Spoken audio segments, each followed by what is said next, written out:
Thank you. So my name is Alyssa. I'm one of the walkers that did from Kyakuna to Kanesatake for a 34-day walk. So what have I learned during this walk? Wow. What have I seen? What has come concretely out of this walk?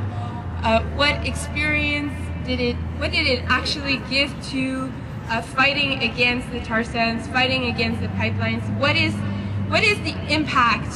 And I remember the first day of the walk, I said, walking is not just a symbol, it's a strategy.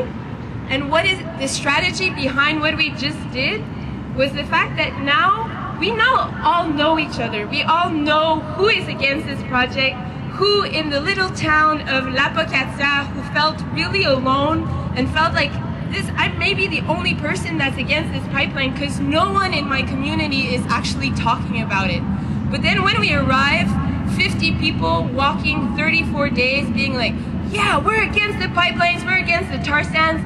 This person that felt alone, that felt like it didn't really, felt marginalized, felt that it didn't really have anything to say, didn't really have any weight on a decision that this government and TransCanada and Enbridge is forcing on us. Now they don't feel alone and they feel like there's something that can be done. And this is what the walk is about. It's about action, it's about time that we take a stand and that we walked. Not only did we walk, we took time to know each other, we took time to communicate. Communication, very important in a group, in a movement. And to work, what type of communication do you want in a movement? About really like self-organization, about grassroots, about all the values that we really believe in. We tried them and we succeeded.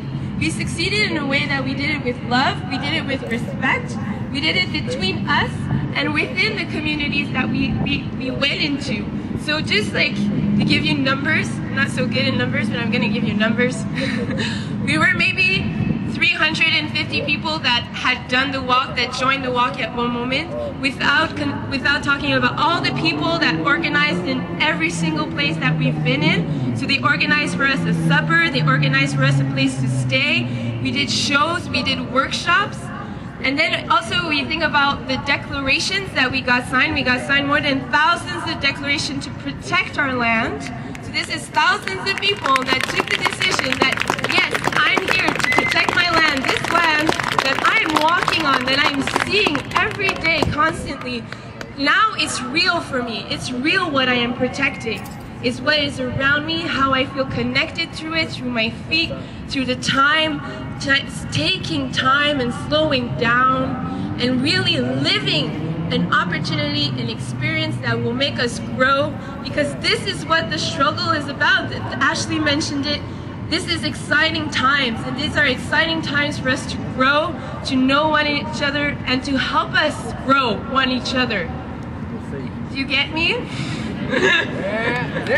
Okay. So I'm just saying that this is the beginning. The beginning was to build community, to build links, to build resistance. And this is what we started and this is what we succeeded. Now we have to continue and we have to do it positively. We have to do it with all our energy and we're doing it right. And I really believe in us and thank you for being here today. Thank you.